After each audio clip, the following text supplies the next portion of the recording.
Las matemáticas no va de reproducir procedimientos, para eso ya tenemos calculadoras y sobre todo ahora ya inteligencias artificiales que lo hacen fenomenal. Ahora mismo llevamos ventaja ante las máquinas aún. Decimos que un estudiante es bueno porque lo recuerda hasta el momento después del examen y otro es malo porque lo ha olvidado un ratico antes. No es serio. ¿Qué es lo que hace que te parezcan fascinantes las matemáticas, realmente? Para saber que algo es infinito, solo hace falta saber que es mayor que cualquier cosa calculable. ¿Qué es la criptografía realmente? ¿Hubieron épocas en la historia o civilizaciones que avanzaran las matemáticas de manera muy notable? Sí, claro. Bienvenido. Bien hallado. Un placer tenerte aquí. Hoy vamos a hablar de mates, ¿no? Vamos a hablar de mates, sí. Muy bien, pues mira, si quieres, antes de empezar, que lo solemos hacer con todos los invitados, introdúcete tú mismo un poquito, cuenta quién eres, lo que haces, lo que te apasiona. Vale. Pues soy José Ángel Murcia, escribo mi nombre seguido, porque se dice así, José Ángel, y encima además soy de Murcia, o sea que tengo esa cosa que es peculiar al parecer, porque la mayor parte de los apellidos de un lugar son de gente que ha ido a otro sitio. Y soy matemático, soy profesor de matemáticas, tengo ahí mi alter ego en redes sociales como Tocamates, porque, claro, primero porque mis alumnos cuando daba clase en secundaria decían, jo, que toca mate, y luego porque me di cuenta que lo que les hacía falta a mis alumnos sobre todo era tocar más las matemáticas, o sea, encontrar cosas concretas a las que agarrarse y no vivir tanto todo el tiempo en la abstracción. Claro. Eso es lo complicado muchas veces de las matemáticas. Bueno, es que hace poco tuvimos aquí a un físico, ¿no? Y nos comentaba que, claro, algunas cosas se pueden entender o llegas a ciertos lugares, entre comillas, en el papel, pero luego como no tenemos referencias en la vida real, ni siquiera ellos mismos son capaces de entenderlas, ¿no? Claro, sí. Es como cuando física y matemáticas comparten, es decir, matemáticas generan herramientas para la física muchas veces y comparten los sitios más complejos de explicar, ¿no? Que tú dices, bueno, en 2 dimensiones un papel, venga, 3 dimensiones, alto, ancho y profundo, venga, vale, fenomenal. Yo tengo mucho de eso porque soy alto, ancho y profundo, fenómeno. 4 dimensiones. Bueno, claro, si la 4ª dimensión es el tiempo, pues puedes imaginarte una película, un vídeo, una imagen que se va a una foto sucesiva. Venga, vale, sí, 25 fotogramas por segundo. Venga, vale, 4 dimensiones. En ese sentido lo puedo entender. En el otro, ya me cuesta. Claro. Y cuando dices que esto funciona para un espacio n-dimensional o para un espacio 23-dimensional, pues ya flipas. Pero claro, yo tengo la suerte de que trabajo fundamentalmente pues enseñando a maestras. Bueno, sigo con mi presentación. Trabajo en la Facultad de Educación de la Universidad Complutense, dando clase a futuras maestras, sobre todo, casi todo chicas, vale, de infantil y de primaria. Y dando clase también en formaciones, he dado, pues no sé, 800, no sé, 1000 seminarios a maestros y maestras en ejercicio por todas partes. Y claro, el objeto que está detrás de estos maestros son niños de infantil y de primaria. O sea, tengo la suerte de que estoy en una parte de las matemáticas que en principio se prestan bastante bien a las metáforas. Otra cosa es que conozcamos esas metáforas manipulativas o que creamos que es apropiado utilizarlas. Y luego también, ya cuando te vienes muy arriba, y yo a veces me he venido muy arriba, es utilizar esos materiales. Pues tengo las regletas Cuisenaire, que son unos palitos de colores más o menos largos.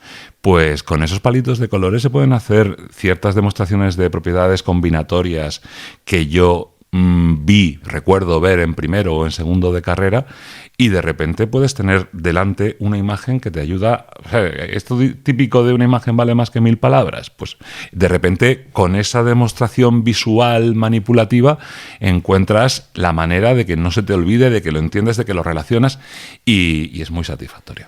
Claro, y supongo que también al estar enfocado un poco a niños, ¿no? Realmente en el fondo, encuentras también una parte de la matemática menos sesgada. Puede ser, o sea que todavía son más creativos, tienen una mente un poco más abierta, menos limitante, puede ser. Sí, sin duda.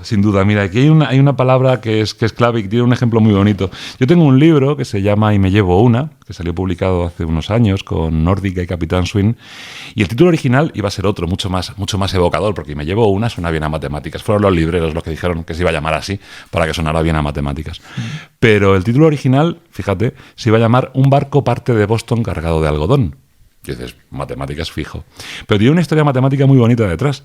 Y es que es en una carta que Gustave Flaubert, el autor de La educación sentimental, y Madame Bovary le mandó a su hermana, que estaban muy, muy vinculados, cuando le mandaron a estudiar a él, a hacerse un hombre, volvió hecho un escritor y un borracho.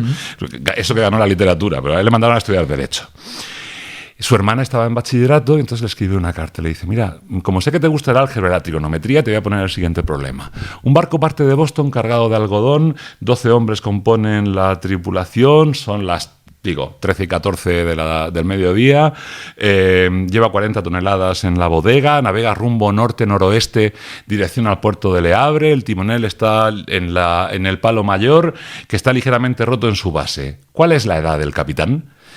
Entonces, era una tontería, que Flaubert ya se estaba viniendo arriba, pero esto lo retoma una profa franco-iraní en los años 80, haciéndole preguntas a los niños que parecían problemas de matemáticas y viendo qué respondían los niños. Entonces, imagínate, una clase de cuarto de primaria que acaban de dar la multiplicación de tercero de primaria mejor, como grupos. Y la maestra les pone este problema. La maestra ha puesto a sus alumnos en 5 grupos de 4 alumnos cada grupo. ¿Cuántos años tiene la maestra? Y los niños que acaban de ver que grupos repetidos es una manera de hacer multiplicaciones, te dicen 20 años y se quedan tan panchos. Porque además 20 años es una edad que puede tener la maestra. Entonces, bien, claro, hay una cosa que esta mujer, Estela Baruch, define, que es muy interesante, que es lo que se llama el contrato didáctico. Y es que en clase, cuando tú me pongas un problema, me vas a dar normalmente 2 números y a lo mejor seguramente una palabra clave, con la que, en este caso, grupos repetidos, ¿vale? Con la que voy a identificar qué operación hacerle a esos 2 números para obtener un resultado que seguro que será otro número. Además, me han dicho que luego tengo que interpretarlo y decir, ponerlo en una frase completa. Pues yo encuentro los números, encuentro la operación, la hago y lo pongo en una frase completa. Pero vaya, eso no era lo que me estaban preguntando. Pero claro, cuando tú rompes ese contrato con tus alumnos, claro, si estás con niños muy pequeños, no existe ese contrato y eso es fenomenal. Claro. Pero cuando tú llegas, yo por ejemplo, pues al principio de mi vida laboral, daba clases particulares. Todos los que hemos estudiado ciencias hemos dado algún momento clases particulares. Y cuando yo llegaba con un alumno de quinto, de sexto de primaria, o de primero, o de cuarto de la ESO, y le decía, esto es porque... Y me decía, no, José Ángel, ¿por qué me da lo mismo? Yo quiero saber hacerlo como lo hace mi maestra. Lo único que me interesa es poder reproducir ese procedimiento que me han enseñado. Y claro, eso es una cierta institucionalización, son alumnos que ya van siguiendo ese camino de me aprendo la receta de tal, me aprendo la receta de cual, la tortilla con cebollas así, sin cebollas de esta otra manera, y quiero hacerlo como mi maestra me lo pide. Pero claro, hay algo en el sistema que invita a funcionar así. Y la verdad que da un poco de pena. Así que sí, vaya respuesta larga a una genial pregunta muy concreta, ¿no? Efectivamente, los niños pequeños no están tan hechos a esa rueda productiva y es fenomenal. Y ojalá no se hicieran nunca, porque las matemáticas no va de reproducir procedimientos. Para eso ya tenemos calculadoras y sobre todo ahora ya inteligencias artificiales que lo hacen fenomenal. Claro. Las matemáticas van de creatividad y de resolver problemas. Y en eso todavía, no sé por cuánto, pero no problemas de esos de encuentra los números, haz la operación, sino problemas de verdad, problemas del mundo real. Entonces, en eso todavía, no sé por mucho tiempo, pero todavía llevamos cierta delantera con respecto a las máquinas. El día que claro, si las matemáticas hacen solo lo otro, la pregunta típica de los alumnos de esto ¿para qué sirve? Pues la respuesta pronto va a ser, pues para nada, para aprobar el examen y punto. Y dices que ahora mismo llevamos ventaja ante las máquinas aún. ¿En qué sentido? En que somos más creativos. Entiendo, porque, o sea, supongo que las máquinas aprenden sobre lo que ya han desarrollado anteriormente los humanos, entonces solo son capaces de implementar eso, pero no de encontrar otras interpretaciones nuevas, por ejemplo, ¿no? Claro, tú evidentemente, tú le pides a una máquina, que yo el otro día hablando con ChatGPT ahí muy amablemente, yo siempre me presento primero, le digo, hola, ¿qué tal? Me llamo José Ángel, porque hombre, que hay que ser educado y me despido luego cuando ya he tenido bastante por hoy, mañana más, venga, vale. Me acabas de recordar una cosa el otro día, en el móvil de mi abuela veo una búsqueda en Google que ponía, hola, buenas tardes, me gustaría saber a qué hora cierra el Mercadona de La Orotava, un saludo. Hay que ser educado. Qué grande. Y tu abuela, muy bien hecho por tu abuela y va bien encaminada. Pues claro, evidentemente, pues, por ejemplo, con las imágenes ahora tan increíbles que salen generadas por ordenador a través de inteligencias artificiales, esas imágenes salen de una petición. O sea, si tú no haces la petición, tú no le dices a la máquina, dibújame. Bueno, sí, si le dices dibújame algo, también te dibuja algo. Claro. Podemos hacer que las máquinas sean creativas, pero justamente ahí es donde más fallan. Si tú les pides algo y les pides algo brillante, luego pues ya te dedicas tú con tu Photoshop y con tu estilo y con lo que tú le vayas enseñando a hacer lo tuyo. Pero el momento todavía... El momento creativo, el que tiene la idea, o por lo menos las ideas que más molan luego cuando ves películas, cuando ves series. A veces dices, pues mira, muy buenos efectos especiales, pero que haya un guión detrás bueno. Y ese guión detrás sigue siendo cosa nuestra, cosa muy humana. No sé si por mucho tiempo, pero yo quiero pensar que sí, porque ahí es donde todavía le llevamos cierta ventaja. Desde luego, vamos, por responder a tu pregunta en breve. Desde luego, en las recetitas, en los procedimientos cerrados, esa carrera ya la hemos perdido, y yo añadiré más, afortunadamente con las máquinas. O sea, a día de hoy no tiene ningún sentido que los alumnos sigan haciendo divisiones entre números de 4 o de 5 cifras, porque eso estaba destinado hace ya mucho tiempo a que fuera algo mecánico. Y afortunadamente ya no es un objeto de lujo una calculadora. Ahora todos llevamos una calculadora en el bolsillo. Otra cosa es que tú veas una operación y seas capaz de decir rápidamente una estimación de cuánto va a dar, aproximadamente. Pues esto va a dar como 4.000, porque eso te hace ser una persona con criterio. Y puedes, por ejemplo, corregir a alguien que haya tecleado mal la máquina, o sea, haya tecleado mal en la máquina o una cuenta que te dan mal hecha. Pero aproximadamente 4.000, o saber que va a tener 4 cifras.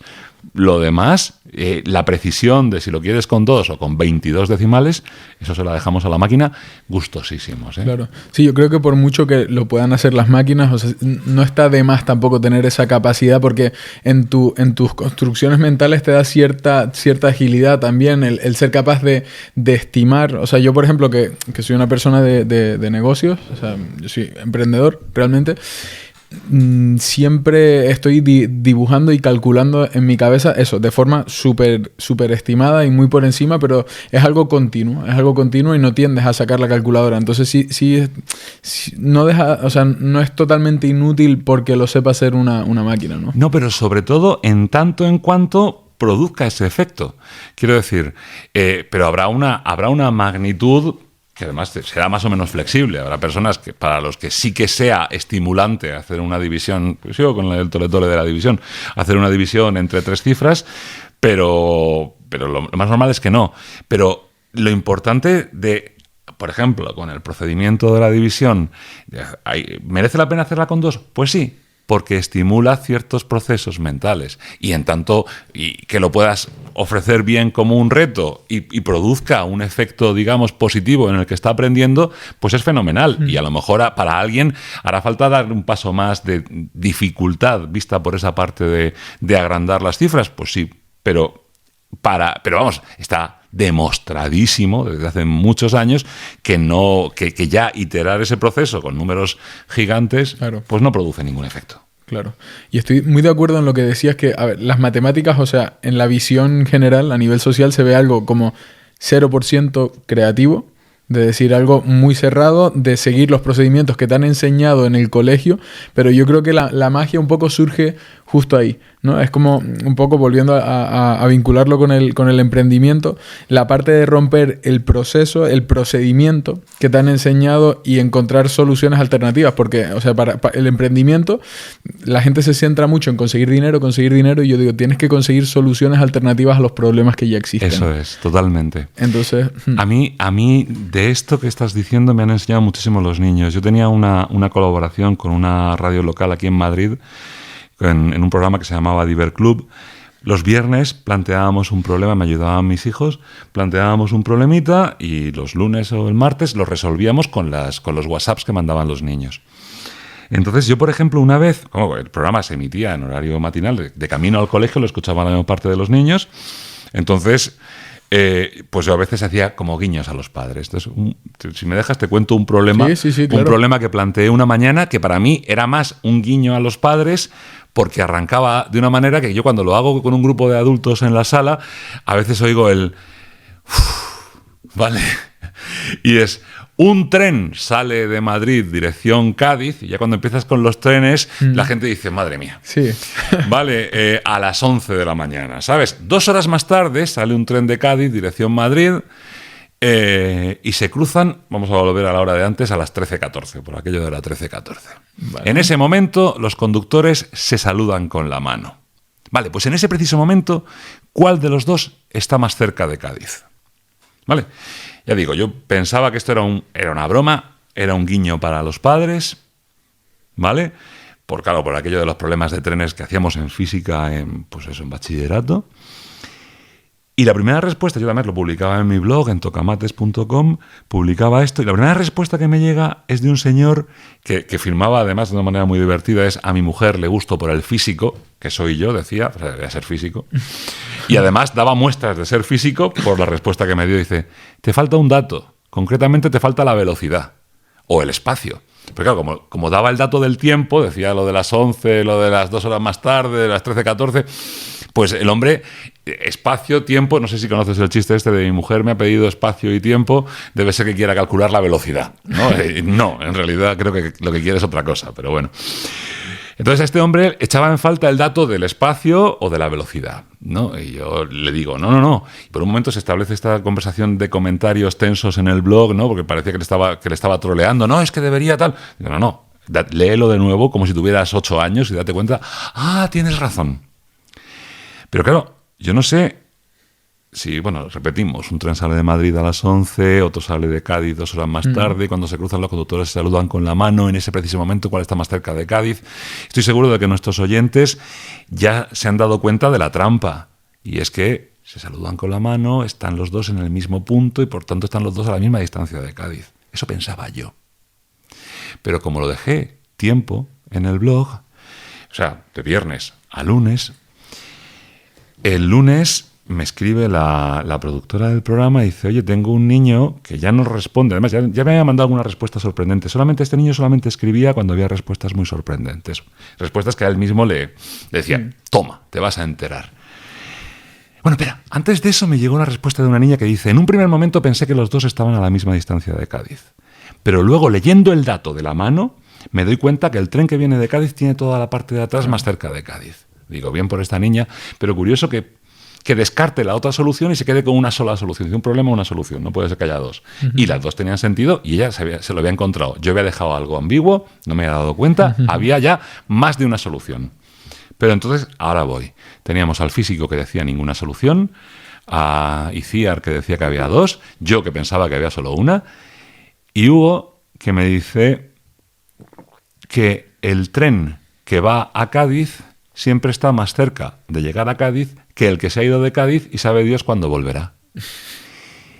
Y, oye, bravo por Hugo, porque claro, no es una solución matemática, es una solución lingüística, le ha dado una vuelta, un giro muy curioso, pero muy interesante, y tiene razón. Y yo creo que Leñe, no es que todo el día en matemáticas nos vayamos a dedicar a estos problemas de pensamiento lateral, de pensar fuera de la caja y cosas así, pero es que se puede. Yo, en este caso fue involuntario, te lo digo, en serio. Yo era una broma para los padres que iban en el coche y que, a ver, si están a la misma distancia. Pues no, resulta que o están a la misma o está más cerca, porque es verdad que el tren que viene de Cádiz tiene pues 100 metros de tren más cerca de Cádiz, o 200, que es doble composición, pero es que además, si lo tomas metafóricamente, el tren que va a Cádiz va a llegar a Cádiz, y el que se ha ido, vete a saber, lo mismo lo desguazan en León y se queda allí, y ya no vuelve. O sea, da hasta pena pensarlo, o sea que no sé. Claro, joder. ¿Y qué dirías que te parece? O sea, porque entiendo las matemáticas, el ambiente general que noté aquí en la oficina antes de que llegaras, era como que las matemáticas son un tema como denso, aburrido, pero ¿qué es lo que hace que te parezcan fascinantes las matemáticas realmente? Lo que te despierta y dices, wow, o a lo largo de toda tu trayectoria profesional, lo que has dicho, por esto es la chispa que estaba buscando yo para llegar aquí. Pues yo creo que es parte de lo que estamos hablando, y fue una respuesta también que me dio esta vez un alumno en un centro de adultos. Es lo más bonito que he escuchado yo de momento en un aula. Fuera de un aula pues he escuchado otras cosas, pero bueno, no es el momento. Pero en un aula había un señor allí en primera fila, estamos además en el centro de adultos de aquí de Orcasitas, en un barrio de los barrios con solera madrileños del sur, de gente obrera. Y está allí en primera fila Antonio, que tiene unos 50 y tantos años, un señor muy recio, que le despidieron de tal y a los fines de semana conduce un camión de basura. O sea, imagínate el cacho de macho del que estoy hablándote, ¿vale? Y se acaba de incorporar, llevamos un mes y medio de clase, y se acaba de incorporar su vecino de la escalera, que viene también a sacarse el graduado para poder aspirar a algo mejor. Y entonces Antonio le dice a su vecino, dice, lleva cuidado, que aquí hacemos matemáticas diferentes. Y yo digo, madre mía, ¿qué le va a decir este hombre? Pierdo el hilo, digo, me voy a quedar, voy a poner la oreja, estaban en primera fila. Dice, aquí hacemos matemáticas pensando. Y yo, pues mira si me ha calado este tío. Y mira qué bien que así sea. Que las matemáticas sean cosa de pensar, de creatividad, de construir, de resolver problemas, y no sean cosa de memorizar procedimientos que hace mejor una máquina. Entonces, yo ya digo, yo me emocioné, casi al terminar la clase le dije, mira, perdón, Antonio, he escuchado lo que has dicho, gracias, le di un abrazo. Dice, no, es que yo tengo esa idea, se lo digo a mi hija que está en el instituto, le digo, oye, que aquí hacemos matemáticas de pensar, y digo, pues oye, pues, que así sea, ¿sabes? Porque esa es parte de mi idea. Claro, eso a veces choca. Eso choca, no digo choca al que lo está escuchando, que sin duda, pero choca, por ejemplo, pues muchas veces con el libro de texto o con el currículum de la comunidad o con la reforma de turno. Choca porque dices, no, es que tengo que dar tal cosa y tal cosa no es de pensar. Pero claro, bueno, pues ahí se está trabajando también, y yo lo hablaba esta mañana con una compañera en la facultad. Primero, por ejemplo, el último currículum que se hizo, mira que le echamos luego caca a las leyes, se hizo una limpieza ya de cosas que estaban un poco obsoletas, no tantas como yo quisiera, pero bueno. Y se introdujo mucho más toda esta línea que nos viene de Estados Unidos. Hay un lobby allí muy potente de profesores de matemáticas, se llama el NCTM, el Consejo Nacional de Profesores de Matemáticas, que están maestros de infantil, de primaria y de secundaria, y que proponen que los contenidos son la excusa para trabajar los procesos. ¿Y qué son los procesos de matemáticas? Pues es el razonamiento, es la prueba, en un sentido amplio, de prueba de que las cosas se demuestran, que es una cosa muy bonita de las matemáticas. O sea, a ti te dicen que el descubrimiento, o como queramos llamarlo, fue en 1492 y te lo tienes que tragar. Pero en matemáticas no, las cosas se demuestran. Claro. Las conexiones, o sea, ver que las matemáticas se conectan con el mundo exterior es un proceso, la resolución de problemas es un proceso, la comunicación de las matemáticas es un proceso, o sea, es decir, yo he llegado a esta solución y lo he hecho de esta forma. Entonces, darnos cuenta, y cada vez se hace más, ya en las leyes anteriores estaba, pero cada vez está más, y nos viene por suerte de este trabajo que se ha hecho en Estados Unidos en el año 2000, ¿sabes?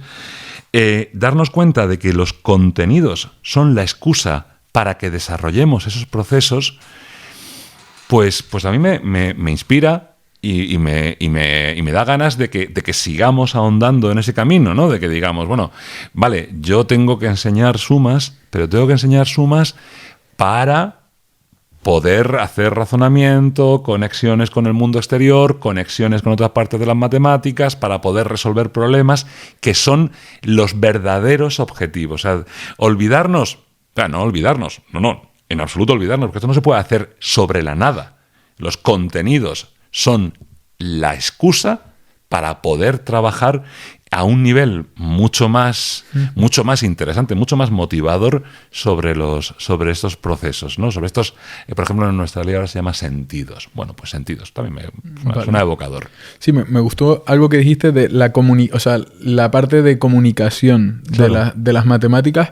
Y yo, cuando descubro, o sea, a medida que descubro un poco las matemáticas en mi medida, entiendes que son como la base que están detrás de muchas otras cosas. Por ejemplo, el otro día hablando con una persona que se dedica al trading, hay un indicador que es el Fibonacci. El indicador de Fibonacci. Ese es amigo nuestro. Claro, por eso te comento. Entonces, y realmente funciona como un lenguaje, simplemente porque, o sea, el Fibonacci es un indicador que traza diferentes líneas en la gráfica, o sea, cogiendo el punto más alto y el punto más bajo de un periodo de tiempo determinado. Luego lanza unas líneas.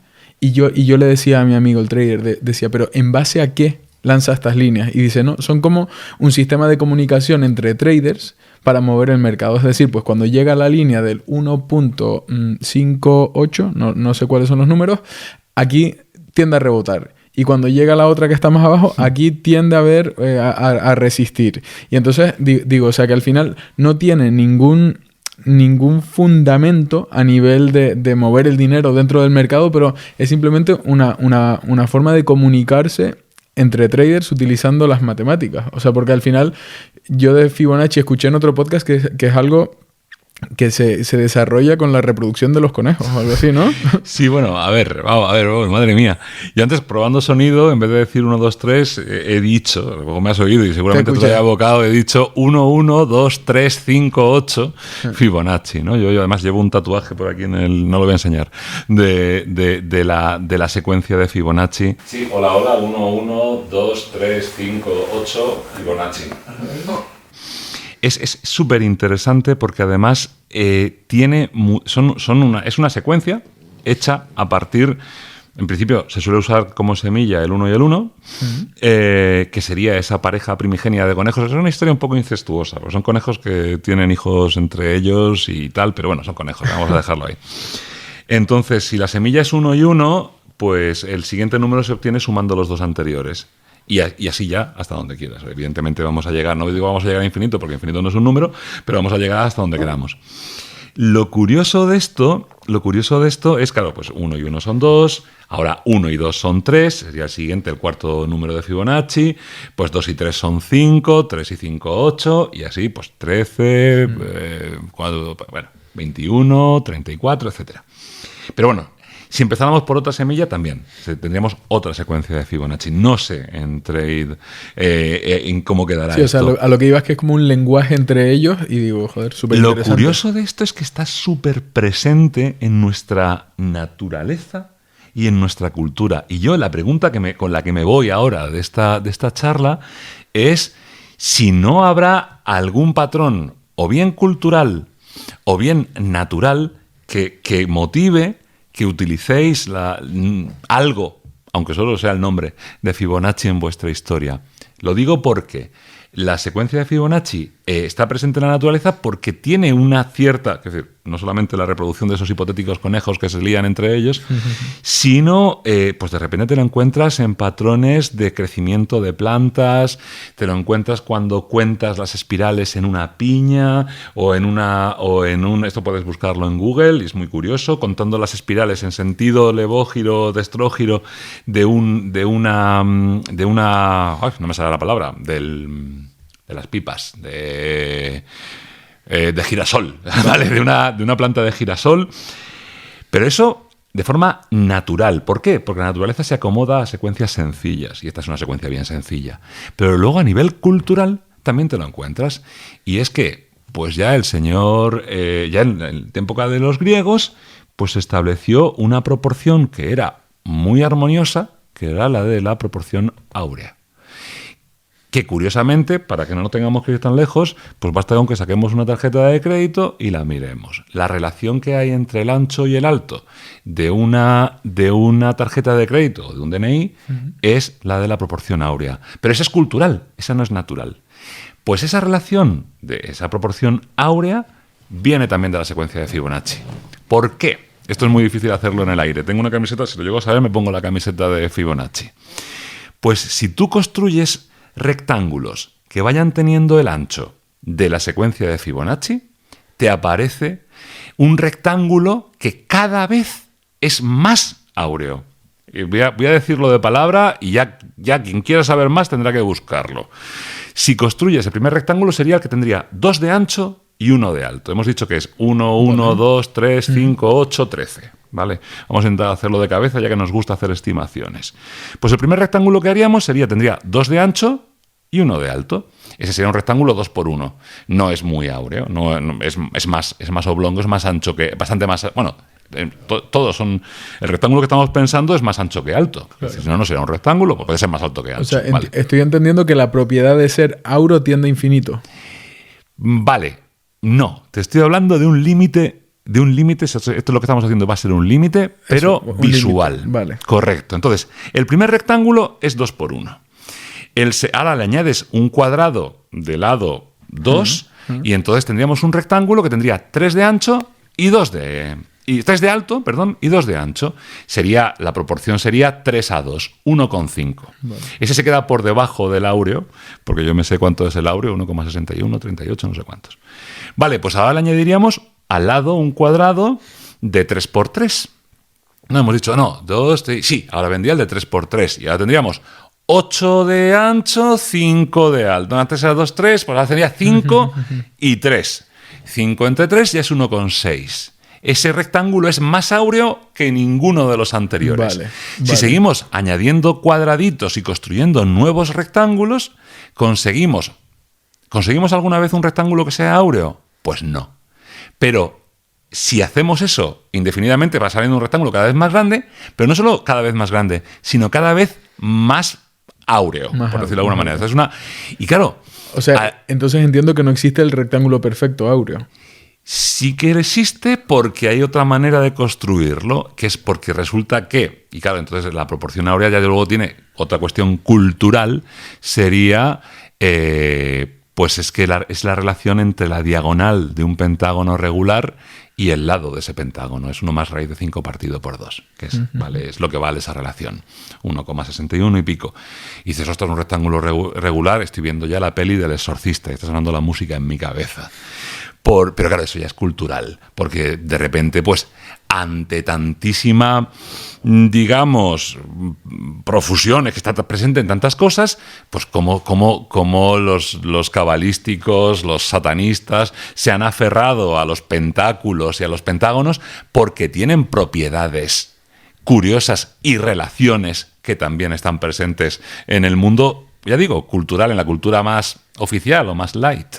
Entonces, pero claro, son cuestiones culturales porque esto le molaba a los griegos y lo hemos heredado de ellos. Pero, pues, sin ir más lejos, en la cultura del Islam, que colonizó casi toda la península, se trabajaban con otras proporcionalidades. Entonces, el rectángulo cordobés no es áureo. Y es un rectángulo que tiene muchísima presencia en el arte islámico. Pero porque, pues, les molaba más ese otro rectángulo. Entonces, claro, ahí yo ahora me quedo con la idea de que vuestra movida de traders puede tener que ver... Yo no soy trader, me lo contaron. Bueno, del que te lo contó, sí. Puede ser algo, este Fibonacci que utilizan ellos, puede ser algo cultural o puede ser algo natural. Lo mismo el mercado se comporta así, claro, porque sigue ciertas leyes sencillas, o porque se aproxima a algo, o porque nos gusta que se aproxime a algo, o porque cuando ya ha subido todo lo que tenía que subir ya solo le queda bajar. Pues no, yo no lo descarto. Claro, es que es súper interesante porque al final puede que hagamos cosas sin saberlo y que detrás de ello estén las matemáticas. Aquí hace unos meses tuvimos a un biólogo, fue un podcast súper interesante y te hablaba, por ejemplo, de las abejas, de las hormigas y dices que parece... Las abejas que también saben matemáticas. A eso iba. Sabes que las... La forma de optimizarse pero incluso en las plantas, o sea, era una pasada. Claro, es que bueno, esto ya os lo diría, la forma de las colmenas como prismas hexagonales. El prisma hexagonal, cuando los apilas uno al lado del otro, pues cubre el terreno, claro, sí, es un tesela, el plano, perfecto. Pero es que además es el que, con menos material constructivo, produce mayor volumen. Si lo hubiéramos hecho con prismas cuadrados, con prismas triangulares, con triángulos equiláteros, pues necesitaría más material constructivo. Y encima además sería más endeble, o sea que todo mal. Pero las abejas lo han resuelto. O sea, es la estructura óptima, digamos. Óptima en volumen versus material. Versus materiales. Sí, saben optimizar. Han sabido optimizarlo. Bueno, eso es la evolución y es el ensayo-error, que también es fascinante. A veces que dices, joder, que lo ha hecho por la cuenta de la vieja o lo ha hecho por ensayo y error. Vale, no es la manera más eficiente de resolver un problema, pero es una manera. Y entonces estamos hablando de otra cosa. O sea, en el fondo, cuando hablabas antes de comunicación, me venía a la cabeza esta idea. Me interesa más de un problema cómo lo has hecho, y si estamos en una clase, no solamente cómo lo has hecho, alguien lo ha hecho de otra manera, y confrontar esas maneras en clase para que podamos desarrollar estrategias optimales. Es decir, oye, pues la próxima vez, ¿cómo lo vamos a hacer? ¿Así o de esta otra manera? Pues yo creo que voy a intentarlo de esta manera. Pues yo lo voy a hacer así porque me siento cómodo. Oye, yo como matemático soy de reproducir lo mismo que hice ayer si ayer me salió bien. Claro. O sea, que tampoco creo que haya nada de malo, pero de repente confrontamos, pues yo lo he hecho así, pues yo lo he hecho de esta otra manera, pues voy a intentar hacerlo a tu manera, a ver qué tal. Y estamos hablando de otra cosa. Y entonces, claro, la solución es lo de menos. La estrategia, la forma, y claro, eso pasa por todos esos procesos de los que hablábamos, claro. Súper. Y claro, o sea, lo que decías también de la especie humana como tal es que puede que también, al igual que las abejas optimizan de esa forma, utilizando hexágonos, puede que nosotros también, sin darnos cuenta, nos hayamos desarrollado de alguna forma matemáticamente para optimizar procesos X, o sea lo que sea, ¿no? Sí, sin duda, claro. Bueno, imagínate, por ejemplo, el asunto de la memoria a corto plazo y la memoria a largo plazo. Las tablas, ¿hay que aprendérselas de memoria? Pues sí. ¿Pero el primer contacto con las tablas tiene que ser la memoria? No. El primer contacto con las tablas tiene que ser la construcción. Darte cuenta, pues eso que decíamos antes, de los grupos repetidos, de la suma reiterada, de que si tengo una estantería con tantas columnas y tantas filas, tiene tantas baldas o tantos huecos dentro. Claro. La construcción. Y en algún momento, memorizarla. ¿Por qué? Pues porque si cada vez que tenga que usar una multiplicación tengo que construirla, voy a llegar a un momento en que mi memoria a corto plazo va a estar ocupada todo el rato en esa construcción. Claro. No voy a poder hacer un uso eficiente porque si no tengo ese hecho aprendido, voy a tener que tirar de construirlo cada vez. Sí. Y entonces estoy haciendo un proceso complejo y la memoria a corto plazo tiene el span que tiene. No es ilimitada. Como si ocupáramos nuestra memoria RAM, ¿no? Claro, pero es que, ojo, que para que algo pase a la memoria a largo plazo, pues tiene que ser funcional y tienes que haber llegado a la conclusión de que es importante usarlo. Eso ya lo ha estudiado la psicología cognitiva, apliquémoslo. O sea, porque yo te diga que esto entra en el examen, tú no lo vas a memorizar a largo plazo. Se va a quedar ahí, con suerte para ti, hasta 5 minutos después del examen, y con mala suerte, pues a lo mejor lo has olvidado 5 minutos antes del examen. Entonces, va a resultar que estamos evaluando algo que no es significativo, que eso es dramático, y que encima decimos que un estudiante es bueno porque lo recuerda hasta el momento después del examen y otro es malo porque lo ha olvidado un ratico antes. No es serio. O sea, hay que empezar a pensar en que lo importante no es recordar una cosa memorizada. Es importante porque tiene otros usos. Claro. Mira, varias veces ya hemos mencionado un concepto que a mí me parece fulminante para el cerebro humano, que es la infinitud.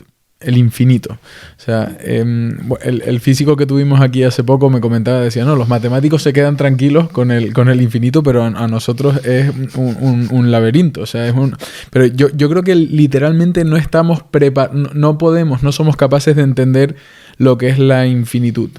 Porque lo hablaba con el físico también, decía, es que si hay infinitos universos, en algún otro punto estamos tú y yo teniendo esta misma conversación con las mismas pausas, con el mismo... Bueno, no necesariamente, tampoco, no es obligatorio. Bueno, fíjate, claro. Estamos con el número pi que tiene infinitos decimales y que no se reproduce, no sigue ningún patrón, pero aún no sabemos, por ejemplo, si contiene cualquier secuencia, porque esto estaba pendiente de demostración. Claro, pero en el infinito... puede ser infinito y no contener cualquier secuencia. O sea, puede ser infinito y que no tenga tu número de teléfono. Bueno, mi número de teléfono sí lo tiene, porque además lo he buscado. Pero puede ser infinito y que no contenga el Quijote.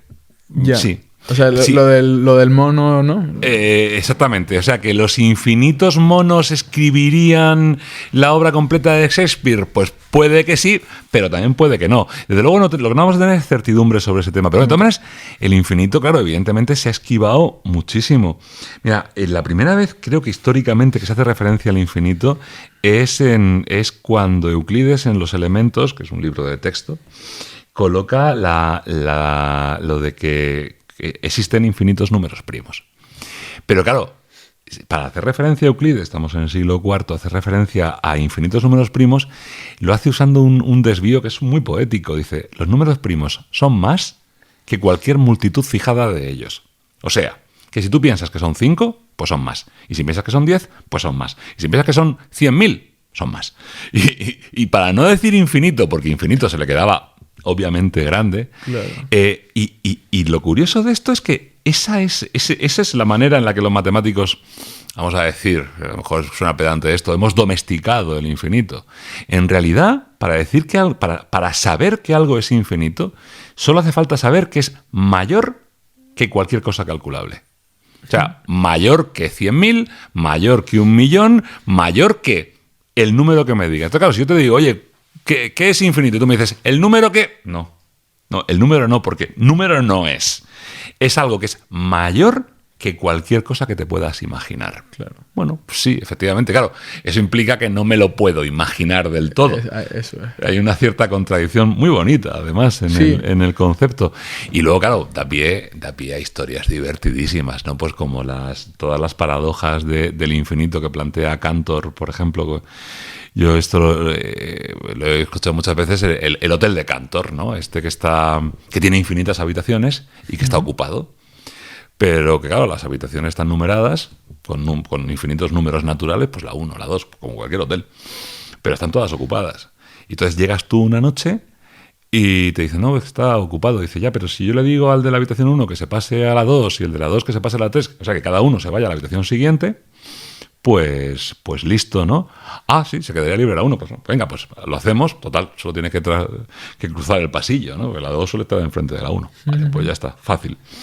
Pero es que ahora, al rato, llegan infinitas numerables, porque esta es otra, hay infinito numerable e infinito no numerable. Hay distintos infinitos, ¿eh? Pero bueno, eso lo dejamos para la siguiente. Llegan infinitas personas, se ponen ahí en una cola infinita y quieren habitación. Y dicen, no, que está ocupado. Y dicen, ya, pero hay una solución.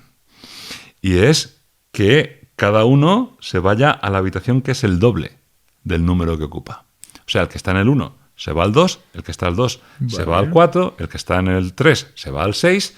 Ahora, claro, el que está en el 10.000 le va a tocar caminar un rato para irse al 20.000, pero van a quedarse todos los números impares vacíos. Y los números impares, resulta, y esto es súper paradójico, no son, dirías, pues son la mitad de los números naturales. Pues no. Hay tantos números impares como números pares, y dices, bueno, hasta ahí bien. ¿Y la mitad de los naturales? Pues no. Hay tantos números impares como números naturales.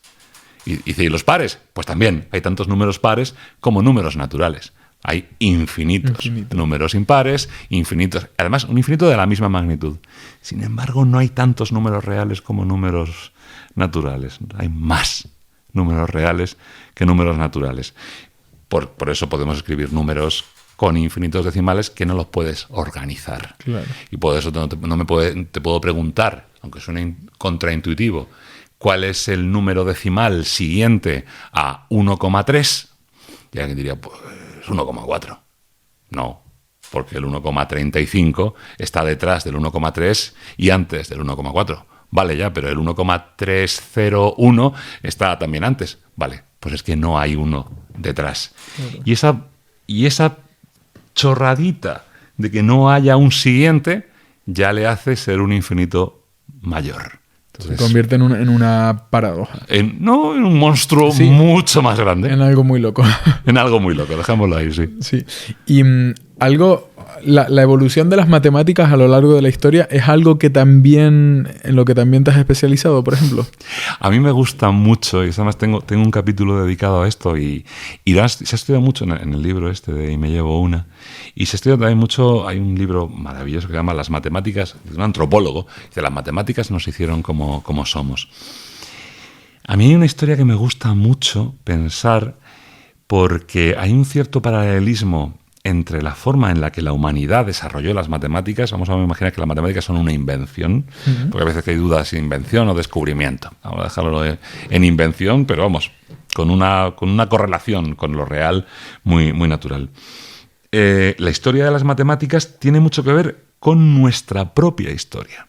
Y es que tú cuando entraste en la escuela infantil, en mi tiempo se llamaba parvulitos, pues, o preescolar, ahora se llama educación infantil. Pues cuando entraste en educación infantil te hacían contar objetos. De hecho, muchas veces contábamos las cabezas de nuestros compañeros de clase. Y de hecho, en muchas aulas de infantil, yo que las visito cuando voy a visitar a mis alumnas en prácticas, tienen un palito de contar con una mano de plástico y va el niño golpeando suavemente la cabeza de sus compañeros. Es increíble lo que hacen las maestras, porque que no se maten con un palo, pero va tocando la cabeza de sus compañeros y recitando la secuencia numérica. 1, 2, 3, 4... Empezamos contando objetos. Oye, pues la humanidad empezó contando objetos.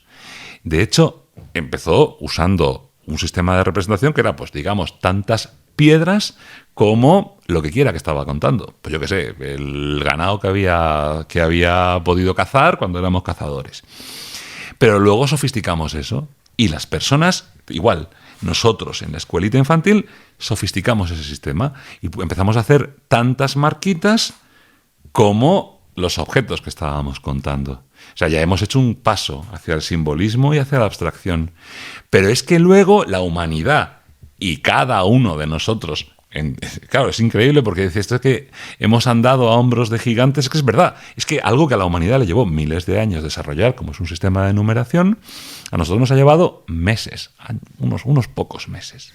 Vale, empezaste con 3 años y a los 5 ya contabas y a los 6 ya representabas el valor posicional que a la humanidad le costó la tira. La tira, años y años. Fibonacci, por ejemplo, escribió, el propio Fibonacci, que se llamaba Leonardo de Pisa, escribió un libro en 1203 donde explicaba el sistema de notación posicional de los árabes, pero no le hicieron caso. Lo llamó libro de ábacos para que no se lo quemaran, porque lo que molaban eran los ábacos, que venían de la época romana.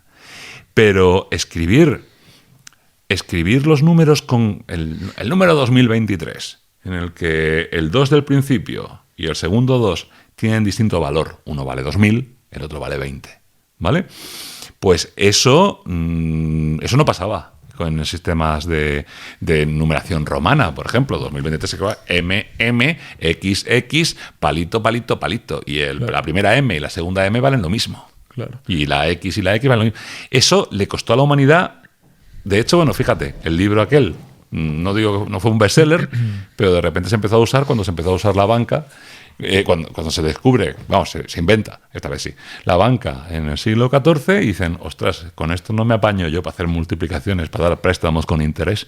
Y entonces se empezaron a usar los procedimientos que venían de aquí. Claro. Bueno, ese camino de la historia de la humanidad, de la historia de las matemáticas, lo hemos recorrido cada uno de nosotros en la escuela. Es fascinante, no me digas que no. Porque es... o esas conexiones, de repente. Mírate la palma de la mano.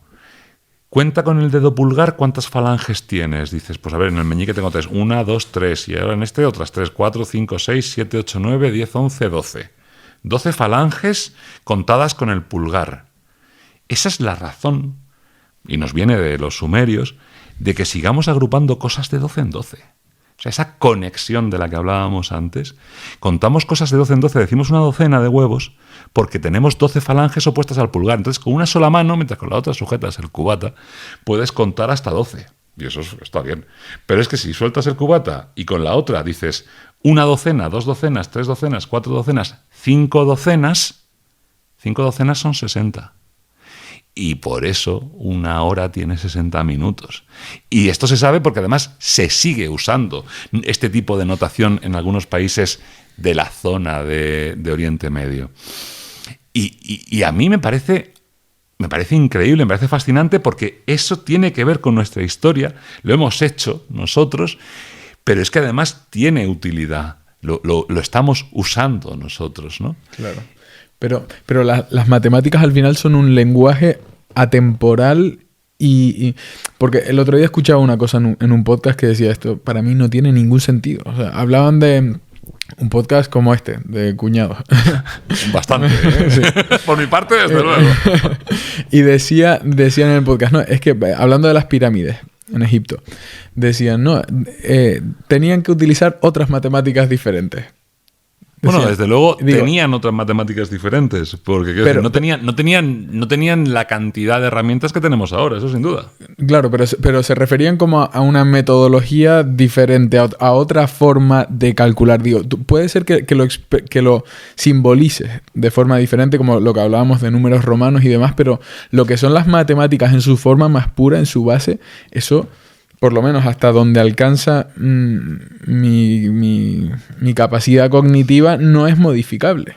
No, claro, a ver, una pirámide, aunque la nombres como quieras, no deja de ser una pirámide. Bueno, puede tener base cuadrada o base... No, pero me refiero a la hora de hacer los cálculos, o sea, multiplicar es multiplicar, lo pongas y lo expreses como lo expreses. Sí, o sea, es que no hay más. Es todo típico de que 2 y 2 siempre serán 4, pero no sé qué querría decir este señor con que los egipcios tenían unas matemáticas diferentes.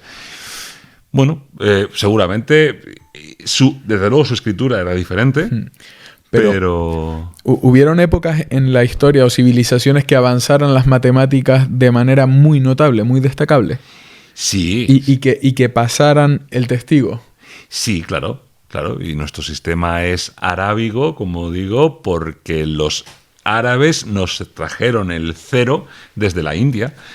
Pero tú sabes para lo que usaban el cero los indios. Pues, ¿Qué quieres decir con que nos trajeron el cero? Sí, el cero es una invención en Europa. El cero es una invención de los indios que vino por la ruta de la seda, que incorporaron los árabes, digamos, el Islam incorporó a su cultura porque era muy conveniente. Ya hay en un libro del siglo VIII de un señor que se apellidaba al-Juarismi, que es de donde viene la palabra algoritmo, y también la palabra guarismo, vienen del apellido de un señor del siglo VIII que escribió un libro de texto en Bagdad. Pues el cero lo trajeron, vino por toda la ruta de la seda, y por ejemplo, pues Fibonacci en 1200, que era tratante de telas con su padre, que eran de Pisa, pues conoce esto y se lo trae, lo escribe en un libro que lo disfraza de libro de ábacos para que pase la censura de la Iglesia, pero como en la Iglesia se usaba todavía el sistema romano, que era el del ábaco, poner piedras, por cierto, poner y quitar piedras en un ábaco, piedras que en latín se dice calculus, entonces de ahí viene lo de calcular. Joder. De poner y quitar piedras, y poner y quitar tantas piedras como la cantidad que estuviéramos representando, mientras que los árabes, los hindúes y los árabes usaban cifras que contenían esa cantidad. Un 5 contenía 5 objetos. Pero es que además un 5 puesto en esta otra posición ya no valía 5, ya valía 50 o 500 o 5000. Lo curioso es que estos números enormes, que precisaban de cero para poder separar distintas posiciones, pues es que en la cultura india no se usaba para hacer matemáticas, se usaba para hacer poemas religiosos. No tenían un solo nombre para los números, entonces 1 era el sol, pero era la unidad, pero también podía ser la tierra. 2 era la dualidad, que podía ser tú y Dios, pero también podía ser tú y tu pareja. 3 era no sé qué, no lo sé, Brahma, o lo que sea. Y entonces un número de estos para ellos era un poema en el que tú te relacionabas con tu pareja, pues entonces era un 1 y un 2 y luego un 7 y luego tal. Y era un poema, pero que tenía unas connotaciones, digamos, religiosas, místicas, del tipo que fueran. Y precisaban de poder escribir números muy grandes para poder luego memorizarse en esos poemas que además tenían su cierta armonía. Y no lo usaban para hacer matemáticas, lo usaban para hacer algo religioso. Y de repente decían, no, es que la Tierra tiene... Y entonces, para decir los años que tenía la Tierra, que era una cifra totalmente inventada, pues te soltaban un poema estupendo y era un número de, yo qué sé, 18 cifras, que les parecía a ellos que era la edad que tenía la Tierra. Que contaba una historia, ese número. Que contaba una historia. Y que no era para hacer matemáticas ni para hacer sumas. Que luego tangencialmente sirviera para eso también, pues bien. Pero sí, ha habido. Pero es que eso es el cero de los europeos. Pero es que más o menos en la misma época en la que la cultura, digamos, cristiana no conocía todavía el cero, los mayas en Centroamérica habían desarrollado su propio cero, que representaban como una caracola. Pues tiene cierta similitud. Y con un sistema de numeración que en vez de tener base 12 o base 10 como los dedos de la mano, tenía base 20, seguramente por aquello de los dedos de la mano y los dedos de los pies. Pero tenían un cero también. Entonces, son avances que se han dado a veces incluso, y no deja de sorprender, simultáneamente en puntos alejados e incomunicados de la Tierra, y que por supuesto se han quedado. Entonces sí, son préstamos que nos permiten poder, pues, volar más alto, claro, evidentemente. Y supongo mucho más adelante, lógicamente, pero la figura de los judíos, esto ya es por curiosidad personal, porque tienen fama de ser muy buenos con los números y muy buenos con el dinero. ¿Hay algo que conozcas, o sea, a qué se debe? Bueno, pues casi lo hemos nombrado. La invención de la banca ocurre a principios del siglo XIV en el norte de Italia. Y se da esta cosa que no deja de ser sorprendente, que es que, claro, no es que estuviera... es que estaba prohibido, es que un buen cristiano no podía hacer números. No podía hacer números ni trabajar con dinero. Su reino se ve en otro mundo. Y entonces era un trabajo restringido a la población judía. Entonces, claro, tenían que ser buenos, pero es que además era su trabajo. Claro. Entonces, desde donde yo sé, pues claro, se junta que no tenían ese corsé de no poder usar un sistema de representación. De hecho, usaban un sistema de representación mucho más eficiente, porque sí que estaban usando el árabe, porque no lo veían como el invasor, y encima es que tenían que hacer toda la parte de las pelas, que fue lo que acabó además promocionando ese uso de otro sistema. Hay una conversación entre dos nobles, gente ociosa, del siglo XVII, no sé decir los nombres, de un señor que decía que su esposa quería aprender, era buena con los números y quería aprender. Y dice, hombre, pues era inglés. Dice, si te vale con que sume y reste, cualquier universidad inglesa te vendrá bien. Pero si quieres que aprenda a multiplicar y dividir, debes mandarla a una universidad italiana. Porque las matemáticas que eran funcionales hace unos años, hace unos cuantos años, eran las de las 4 reglas. Pero en función de que se necesitara más, pues mira, en Italia ya, en el siglo XVII-XVIII, ya hacían operaciones complejas, como multiplicar y dividir, ¿no? Pero bueno, ahora por suerte todo eso lo sabe hacer una calculadora. O sea que en ese sentido, pues podemos igualarnos y dedicarnos a lo que de verdad importa. O sea que vamos, que el tema de los judíos se debe a que que nosotros, mientras estábamos haciendo trueques, ellos ya estaban dándose préstamos, ¿no? Claro, efectivamente. Básicamente. Claro. Empezaron antes. Vale. Otra cosa que me llama la atención últimamente, que está muy en auge, bueno, desde hace ya años, el tema de las criptomonedas.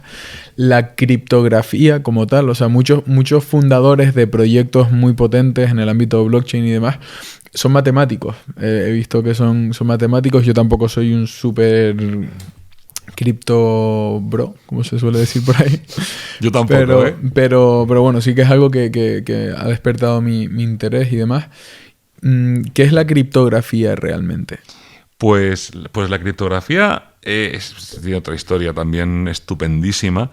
Es conseguir, en principio, parte de algo tan humano también como batallar y conseguir mandar un mensaje que, aún siendo interceptado, no pueda ser interpretado por el enemigo. Encriptado, ¿no? Entiendo. Claro, encriptación y desencriptación. Entonces, claro, pues se habla, hay muchos ejemplos históricos, ¿no? Pues la escítala de los griegos, el cifrado César, que dicen que ya usaba Julio César, vete a saber, que consistía en cambiar una letra por la que estaba 3 posiciones a su derecha, ¿no? Pues la A por la D, la B por la E, etcétera.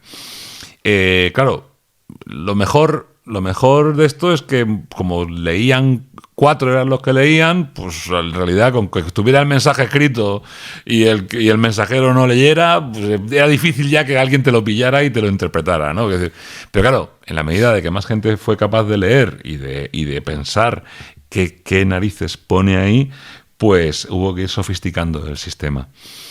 Y vaya, pues claro, luego no solamente eso, sino pues la clave, por ejemplo, de la seguridad de nuestras transacciones y la clave del blockchain es que yo tengo un número que es mi clave pública, pero que me permite colocarlo como mi firma y que tú sepas de forma inequívoca que te he mandado esa comunicación yo.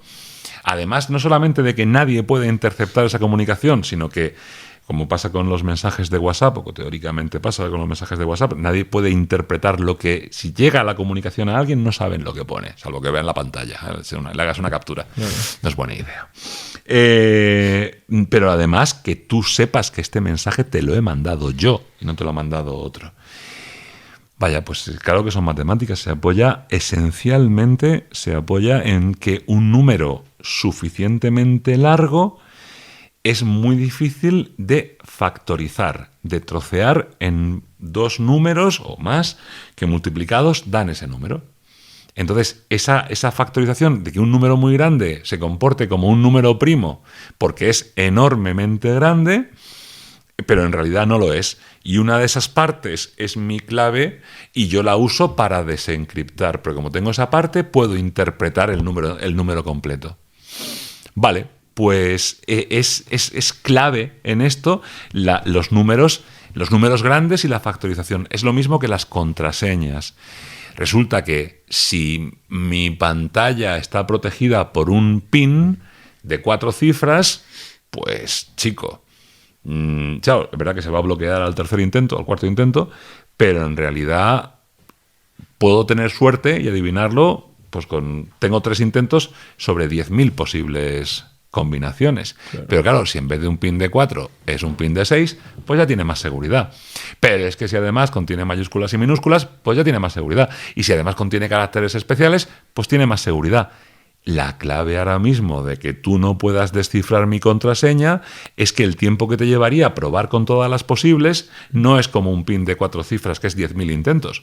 Claro. Es tanto tiempo que si hicieras uno a cada milisegundo, pues el tiempo que lleva en marcha el universo es poco en comparación con lo que te tocaría a ti. Claro. No lo vas a poder descubrir mi contraseña. Ahora llega la computación cuántica y es por ahí muchísimo más potente y entonces sí que puedes descubrir mi contraseña. Pues esto es lo mismo.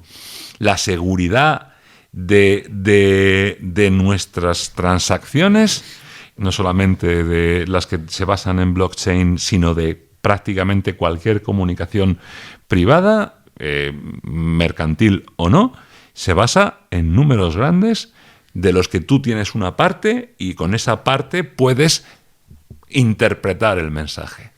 Y funciona así, ¿no? De momento, cuando llegue la computación cuántica, pues tendrá que funcionar de otra manera, porque entonces a la fuerza dirás, bueno, es que este ordenador es capaz de resolverlo en 5 minutos o en 3 segundos. Claro, o sea, dicen, bueno, he escuchado, pero que pondría en riesgo todos los sistemas de seguridad digitales que que conocemos a día de hoy, ¿no? O sea que de alguna forma a mí me lo trataron de explicar como que es capaz de probar muchas combinaciones a la vez.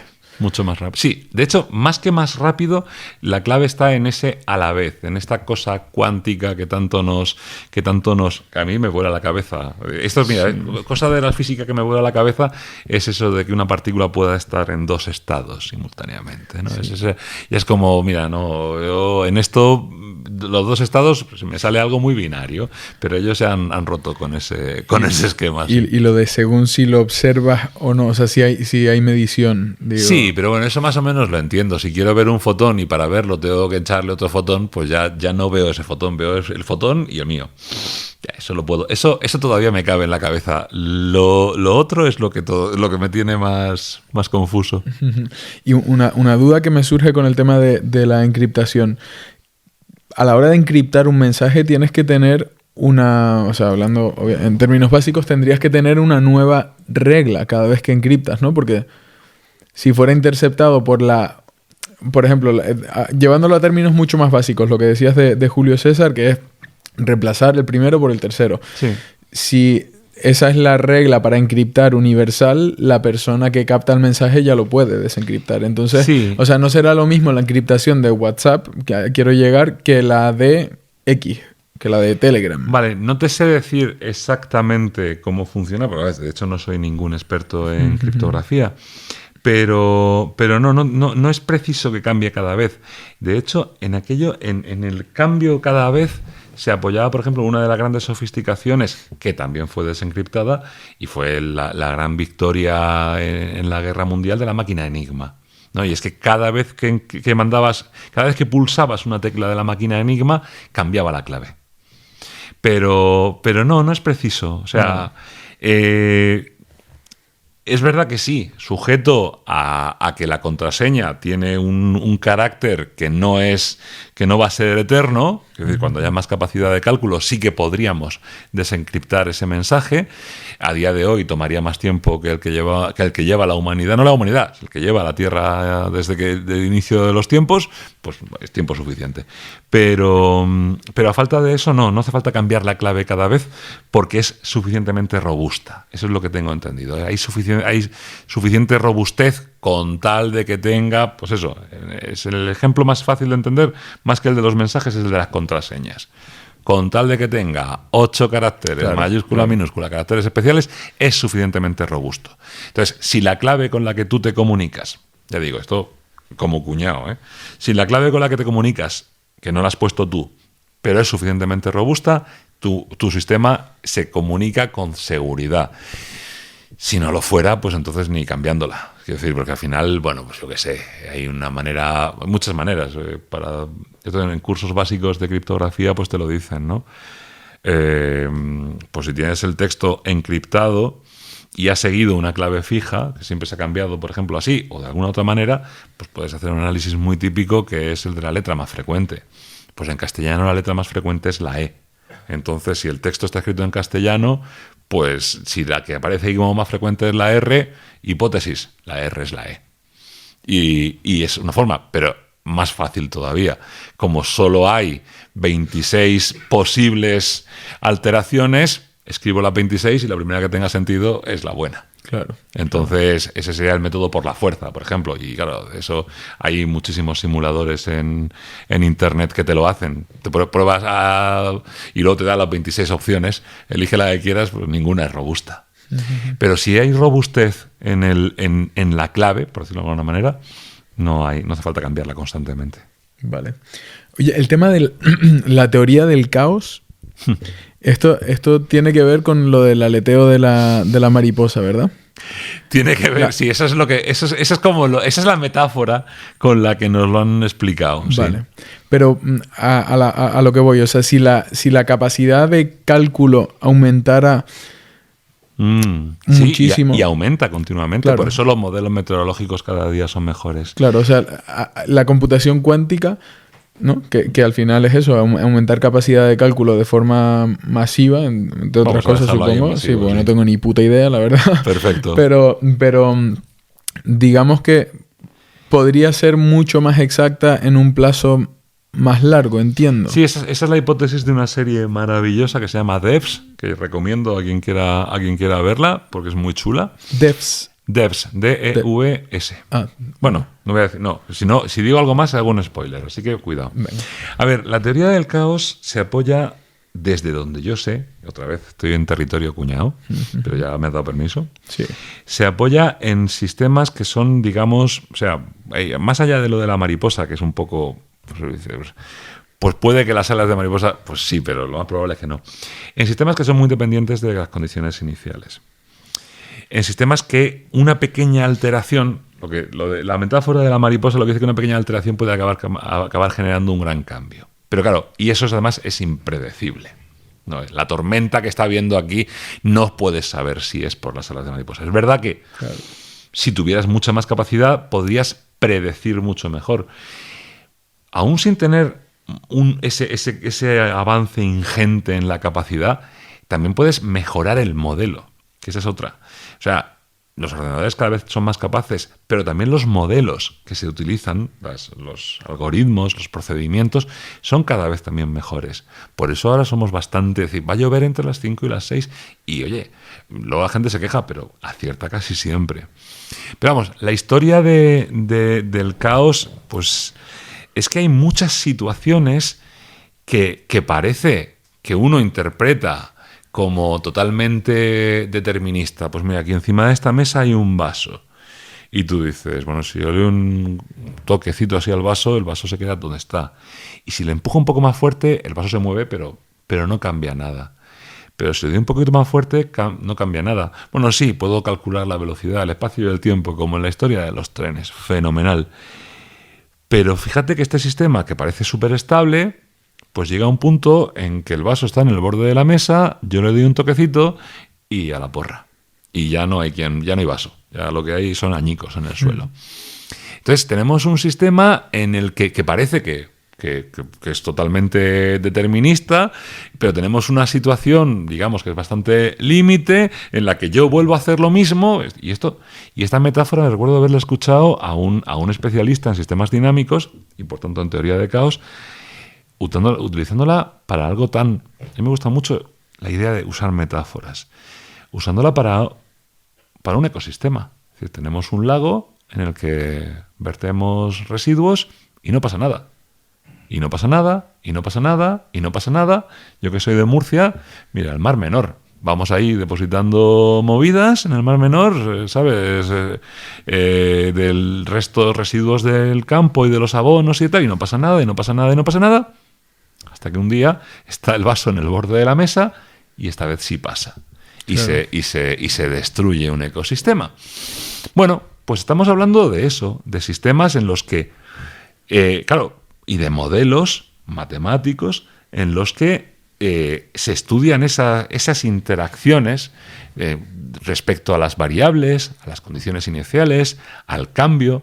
Pero vamos, ya hasta aquí puedo leer porque no soy ningún experto tampoco en sistemas dinámicos. Algo así hablaba el otro día con mi amigo Mahek, que estuvo aquí en el podcast, y él comentaba que no se puede predecir aquello que puedes influir. O sea, la teoría del conocimiento imperfecto, y él lo aplicaba a los mercados. Él es otro trader, digamos. ¿Otro trader distinto? Sí, no el de Fibonacci. No el de Fibonacci. Él creo que no lo usa, de hecho.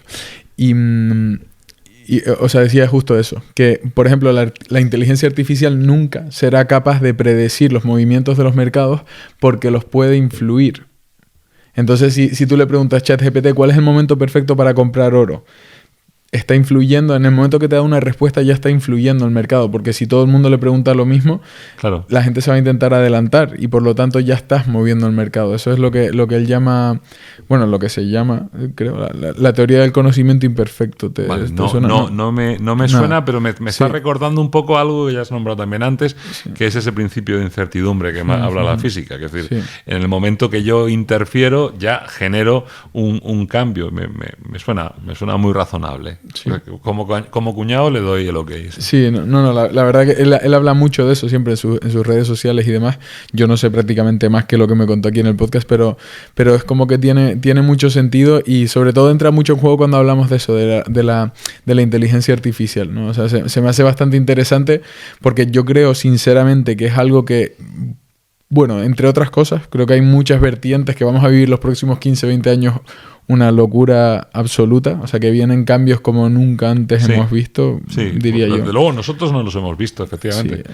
Es que son muchas cosas muy disruptivas al mismo tiempo que no se sabe por dónde. Es como la tormenta perfecta, ¿no? Sí, en todas partes. Sí, toda la vez, en todas partes. Toda la vez, eso Sí, pero yo además, fíjate que, volviendo a donde me siento más acostumbrado, ¿no? Pues la formación de maestros. Claro. Tú le cuentas, llegas a un cole y dices, pues mira, existe esta calculadora, tal, y te dicen, ay, madre mía, que no se enteren mis alumnos de que existe. Y yo, claro. Eso lo he escuchado, de verdad, te lo prometo. Y yo le digo a esos maestros, digo, no, entérate tú que existe, ellos ya lo saben. Entonces, vivimos un mundo en el que los que vienen, además, los que vienen por detrás, saben ya cosas que muchas veces nosotros todavía no sabemos, y vivimos como con la confianza de que esto no se sepa. Y al contrario, es que se va a saber, porque ya lo saben. Y de hecho es conveniente aprender a utilizarlo. Efectivamente. Entonces, vamos a ver qué limitaciones hay, qué ventajas, qué inconvenientes, qué cosas pueden pasar. Porque si yo quiero que mi trabajo sea original y tú quieres que tu trabajo sea original, pero se lo pedimos los dos a la misma inteligencia artificial, puede ser. Igual no lo sé. ¿Puedo estar seguro que la respuesta que me está dando a mí me la está dando a mí solo? Porque lo mismo ahí te dice que el momento para comprar oro es hoy y a mí me dice que es mañana. Porque ya le dije que era el mejor momento hoy. No lo sé. Claro. No porque tenga algún interés en el mercado del oro, sino porque no lo sé. No sé cómo funciona, en qué se basa para hacer estas predicciones, o no te puedes fiar, como dice tu compañero. Pero claro, sepamos que esto existe, aprendamos a usarlo bien y luego ya veamos. Yo, por ejemplo, claro, usar calculadora para resolver problemas, pues estupendo, fenomenal. Usar calculadora para aprender procedimientos justo los necesarios, pues no es buena idea, porque la calculadora va en contra de eso. Y hay procedimientos que sí que son necesarios aprender. Pero vamos, ya hasta aquí puedo leer. Bueno, lo que no cabe duda es que va a ser complejo y divertido. Sin duda. Y mira, antes de cerrar esto, escuchaste, tienes un canal de YouTube. Cuenta un poquito dónde podemos encontrar más sobre ti. Mi canal de YouTube está abandonadísimo. Vale. O sea, yo no soy youtuber, ya lo siento. Me gustaría, pero no me da la vida. Hay que ganar dinero, no me queda otra. Hay que optimizar. Y no me da. No tengo otras cualidades, pero bueno, esa no. Bueno. Pues en redes sociales estoy como @tocamates. Vale. Aquello que toca mates, pues yo, @tocamates. En Instagram, en Twitter, TikTok todavía no lo descarto. Y luego tengo un blog que es tocamates.com. Y por ahí, pues una mención, un mensaje directo, lo que sea, y bueno, y las dudas y preguntas que hemos dejado aquí abiertas, si nos las quieren resolver, yo fenomenal también. Si faltaba la velocidad en el problema de los trenes o lo que sea, o problemas interesantes, ¿no? Y que nos hagan pensar, porque a mí lo que más me gusta es esto, que pensar que hemos venido aquí a pensar. Estas clases son matemáticas diferentes porque son de pensar, pues eso, pues una mención. Como decía ahí. Antonio, ¿no? Antonio, no se me va a olvidar nunca. Muy bien. Ojalá escuche este podcast y me diga, que pues, sí, ya me saqué el graduado. Pues @tocamates, ahí me podéis encontrar. Pues ahí te dejaremos los links abajo. Un placer, de verdad. Muchas gracias. Muy bien.